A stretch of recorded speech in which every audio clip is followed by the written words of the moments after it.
Nah, ini kenapa kita harus ambil datanya ini nanti untuk servis ke depannya ya. Jadi apabila kita servis dan ketemu lagi dengan set-top box merek Wellhome seperti ini, tapi kerusakannya bisa juga di sini ya, di layar hanya BOOT ya, booting ya. Jadi booting terus, dia tidak bisa menampilkan siaran TV, tidak ada gambar, tidak bisa menyala intinya ya, tapi ada tulisan boot seperti itu. Maka nanti kita isikan data ke dalam IC-nya akan normal kembali. Kita akan coba perbaiki untuk set-top box ini. Ya, diantarkan semalam, tapi saya baru sempat untuk cek untuk hari ini. Kita pertama kali untuk mencolokkan. Bismillahirrahmanirrahim. Ternyata tidak ada tampilan ya. Nah, untuk saat ini kita akan coba saja langsung seperti apa ya. Apakah ini masih segel?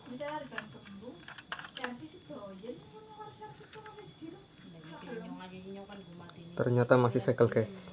Ya, seperti biasa. Ini demam set-top box ini sudah ada hampir 1 tahun lebih ya, berarti ini termasuknya saya katakan awet kalau masih segel di selama ini.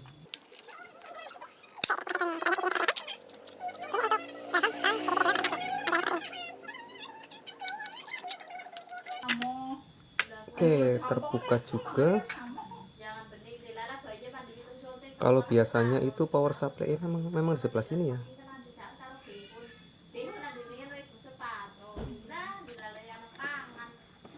Kalau kita lihat dari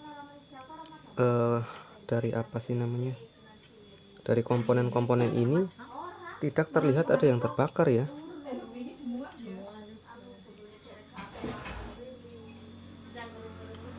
Biasanya untuk elko ini juga biasanya kembung, tapi ini tidak terjadi kembung ya.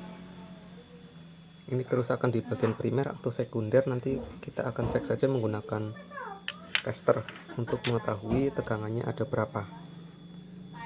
Di awal kita akan coba ukur dulu untuk tegangannya berapa ya. Kenapa nggak bisa hidup sama sekali? Power supply-nya ini dia mengeluarkan tegangan apa enggak ya?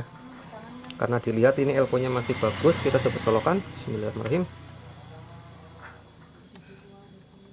Yang satu untuk ini taruh saja di bodi sini ya, karena masih terbaut.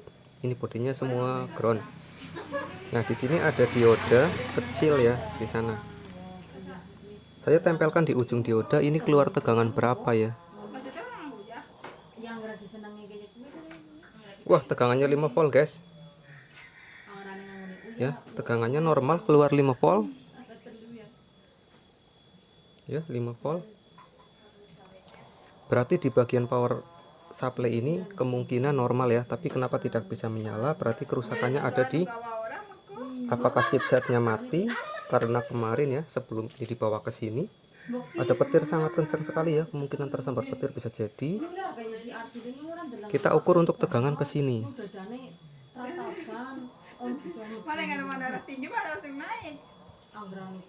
Seharusnya di sini ada tegangan 1,8 volt. Ternyata tegangannya nggak sampai ke sini guys.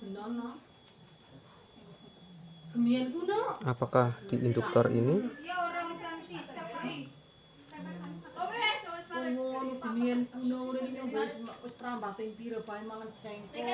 Oke guys, di dioda ini ada, tapi lewat induktor ini nggak ada ya. Apakah induktornya ini putus?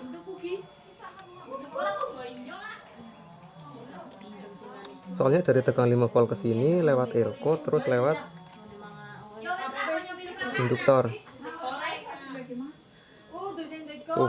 Lewat induktor dia kosong ya.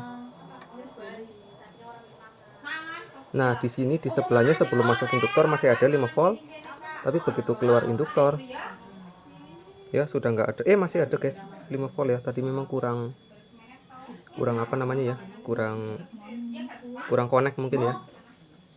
Berarti analisa awal tegangan 5 volt dari sini sudah sampai ke sini. Ini nggak ada hangat-hangat sama sekali guys. Kemungkinan ada kerusakan di bagian sini. Ini kalau analisa seperti ini cukup lama ya. Saya akan coba analisa sendiri dulu, nanti akan saya sepil kenapa tegangan 5 voltnya nggak bisa sampai ke sini ya. Kemungkinan di bagian yang ini nih. Nanti akan saya sepil lagi ya. Kita akan update untuk garapan kali ini guys. Ini baru saja saya tinggal ya, baru saya pegang lagi. Nah di sini saya sudah menemukan kejanggalan ya, kejanggalan kenapa set-top boxnya ini nggak bisa nyala, tapi belum fix ya.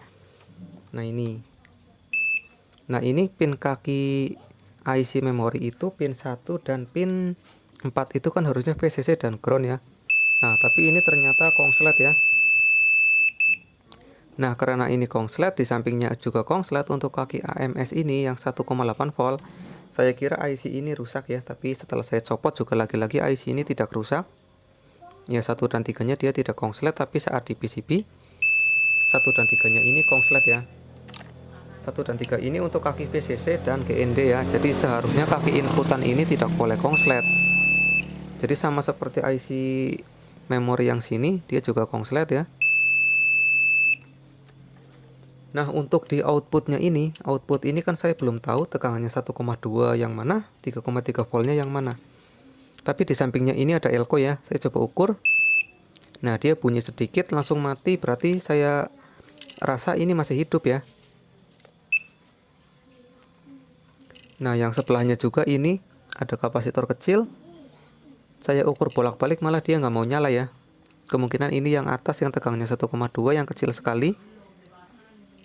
Nah kalau sudah seperti ini berarti saya akan coba suntik ini ya. Sudah saya pasang kabel. Ini yang kaki nomor 8 ini saya beri kabel merah. Yang kaki nomor 4 ini saya beri kabel hitam ya. Ini belum pernah dicoba sama sekali, baru akan kita coba.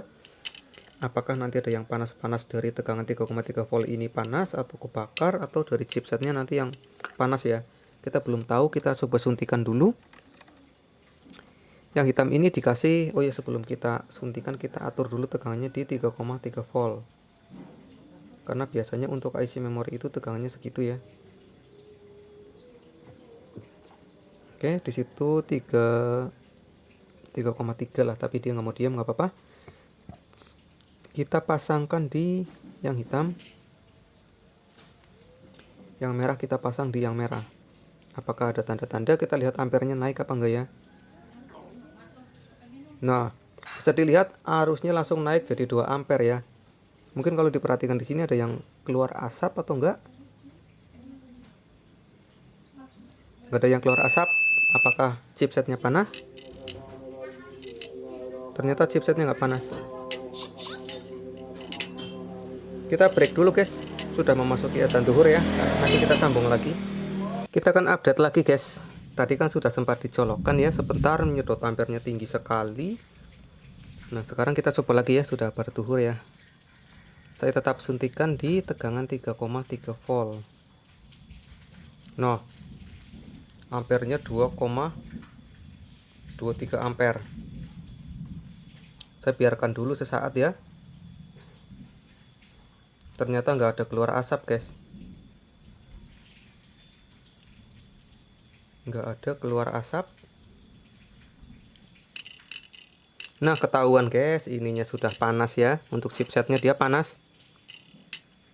Nah seperti yang saya curiga di awal, ini adem bagian 3,3 dan 1,2 adem.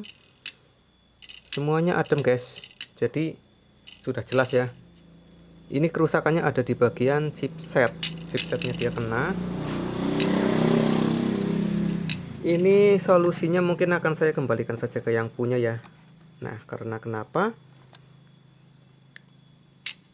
Nih, apabila saya ganti chipset ini harganya cukup mahal ya. Terus di sini untuk IC-nya itu kakinya sangat dempet sekali. Saya sih punya alat untuk mencabut IC SMD ini ya pakai blower. Nah dulu saya sudah pernah kerjakan juga, tapi gara-gara saya masih dijamper-jamper pakai kabel seperti ini untuk menyalakan unitnya dan terbalik ya, saat itu kongslet, saya agak kapok ya seperti itu ya. Nah ini untuk solusinya mungkin akan saya tawari. Kebetulan saya punya set-top box di rumah ya seperti ini ya. Nah ini daripada ibarat kata kita servis ini sudah biayanya mahal, dipasang ini belum tentu berhasil ya, karena seperti biasa itu kakinya sangat dempet sekali. Kalau kita teliti mungkin ya, jangan sampai ada yang kongslet sih, mungkin bisa. Tapi apabila ininya chipset sudah baru, kemungkinan seperti kita ketahui lah semua, bahwa set-top box ini memang alat yang tidak awet ya, jadi nanti chipsetnya sudah diganti baru susah-susah, nanti kena lagi untuk bagian power supply misalkan ya. Apalagi ini juga gampang sekali rusak yang bagian 3,3 volt ya, entah yang atas atau yang bawah, kemungkinan sih yang ini. Nah, ini solusinya mungkin akan saya kembalikan saja, saya tawari beli baru daripada servis ya, seperti itu. Oh ya, ini untuk STB merek ini, merek Wellhome. Nah, ini kemungkinan akan saya ambil untuk ini ya, IC memori kecil ini, biarpun unitnya terbakar, chipsetnya ini kongslet ya, dia kemungkinan ini untuk program yang tertanam di sini, kemungkinan itu masih normal guys. Jadi akan saya coba ambil ya, pakai laptop ya. Saya ambil menggunakan alat kopi, saya coba siapkan dulu. Saya nggak punya soket, jadi saya terpaksa pakai ini ya, pakai yang PCB seperti ini. Kita jepit itu sama saja, yang penting kita samakan untuk bagian kaki-kakinya.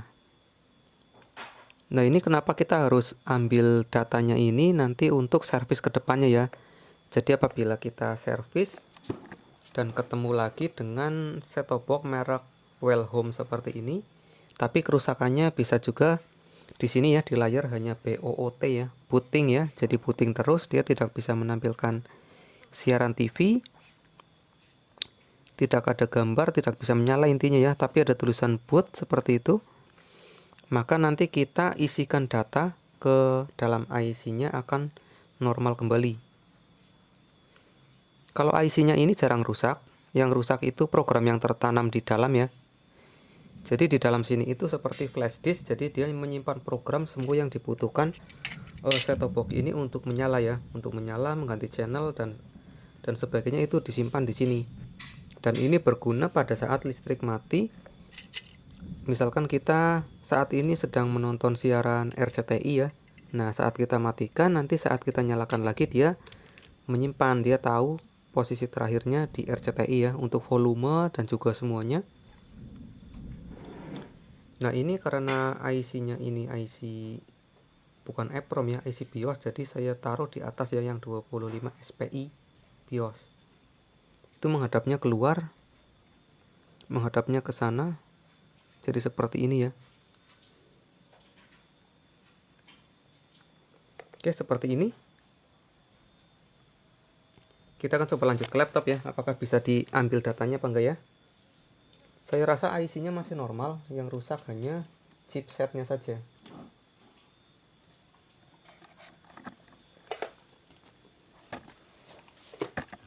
Sebentar, saya nyalakan laptop dulu.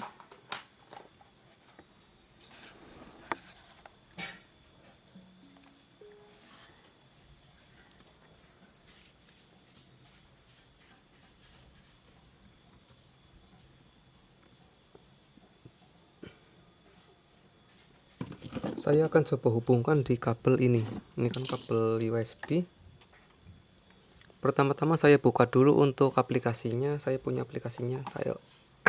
Saya cari dulu.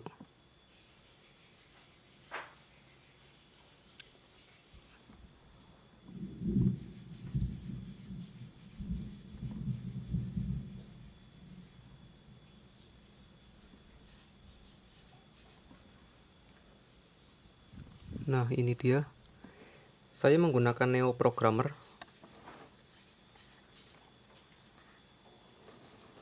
Ini dia, Neo Programmer, mana sih? Klik 2 kali. Layar laptop saya sangat kotor guys, berdebu sekali ya. Saya akan coba colokan dulu ke USB untuk alat ininya. Semoga kebaca ya.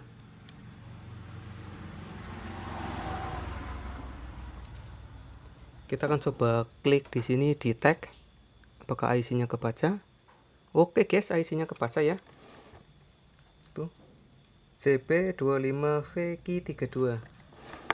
Ya, seperti itu ya. Kita tinggal colokan saja di situ di laptop. Nah, untuk mengambil datanya itu gimana? Kita tinggal pilih dulu ya, karena ini munculnya satu, tinggal kita select. Nah, pertama-tama kita pilih yang di sini, yang di sebelah atas. Sebentar. Di sini kan ada Red IC, program IC, eras IC, blank. Nah, kita yang ini saja nih. Kita yang red IC ya. Kita yang red IC ini. Kita klik. Kita tunggu prosesnya. Nah, di mesinnya juga ada yang menyala lampunya 2 ya. Yang tadinya kan cuma 1 lampu power. Dan yang 1 itu menyala lampu running. Kita tunggu prosesnya sampai selesai. Ini guys yang saya maksud ya, untuk data-data yang ada di dalam IC itu hanya seperti itu. Tapi itu sangat-sangat penting sekali ya, file hex namanya. Itu 000, ada tanda simbol, ada tanda panah.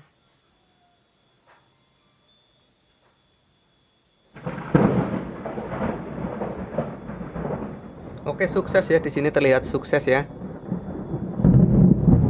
Ada petir guys, besar sekali. Nah, untuk menyimpan seperti apa, tinggal seperti ini saja. Kalau kita mau lihat datanya itu sebetulnya banyak sekali ya guys, tuh. Banyak sekali sampai ke bawah. Tuh, banyak sekali. Nah, ini kalau sudah FF seperti ini berarti sudah kosong ya. Berarti itu memorinya, memori yang tadi itu nggak kepake semua. Ibarat kata kita micro SD berarti nggak kepake semua, masih ada sisa space ya di dalamnya. Sudah kosong FF. Tapi ini sangat banyak sekali guys. Oke, langsung saja kita save itu di sini ya, yang gambar ini. Kita pilih save. Nah, di sini kita akan tanya, kita akan simpan itu di mana ya? Kita simpan di download saja, nanti kita upload ke Google Drive ya. Di download kita pilih, ini kan ada banyak nih. Ada file bin, hex. Kita pilih semua saja bin dan hex ya. Kita save. Oh, kita beri nama dulu guys, saya lupa ya. Namanya Welhome. Welhome. Kita save di download. Oke, sudah tersimpan ya. Kalau kita ingin melihat berarti di sini. Download. Nah, ini ya. Welhome bin. Ini ukurannya 4 MB. 400 MB. Jadi nanti apabila kita menemukan set-top box dengan Welhome tadi rusak booting ya, kita tinggal masukkan yang ini. Untuk masukkan itu sangat gampang sekali ya. Tadi kan kita baca. Nah, nanti di sini kita file, kita open, nanti seperti ini ya. Tinggal kita yang read all ini. Nih, program IC. Ini kan ada semua, ada off protect, eras, blank chip, write, dan verify. Untuk cara-caranya sudah saya upload beberapa kali ya di video-video saya yang upload set-top box, itu sudah jelas sekali. Oke lah, sampai di sini dulu, sampai ketemu di video selanjutnya. Bye.